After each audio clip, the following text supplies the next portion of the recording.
দেখেন, আমেরের জীবনে অনেক বড় স্বপ্ন ছিল, সে হজ করতে যাবে, সে কাবাগর তাওয়াফ করবে, এটা তার স্বপ্ন ছিল। এবং গত পরশুদিনই তার হজের ফ্লাইট ছিল। সে যখন এয়ারপোর্টে আসলো, পাসপোর্টে নিরাপত্তাজনিত কিছু সমস্যার কারণে তাকে একটু দাঁড় করিয়ে রাখা হলো। সমস্যার সমাধান গেছে, কারণ আমেরের সাথে অন্যান্য যে হজ যাত্রী তারা এতক্ষণে বিমানে উঠে গেছে এবং বিমানের দরজা ভিতর থেকে বন্ধ করে দেওয়া হয়েছে। তখন সেই এয়ারপোর্টের অফিসাররা সেই পাইলটের সাথে কথা বলল, পাইলটের সাথে যোগাযোগ করলো, পাইলটকে বলল যে দেখেন, তাকে একটু বিমানে উঠিয়ে নেন, সে বিমানে উঠতে পারে নাই।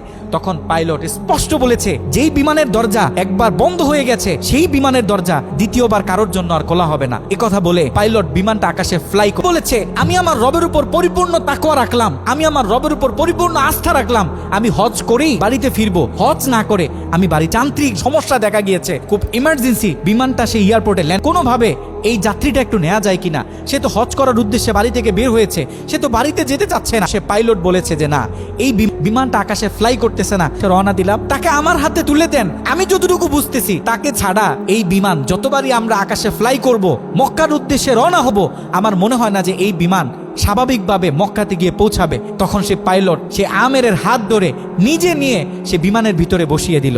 দেখেন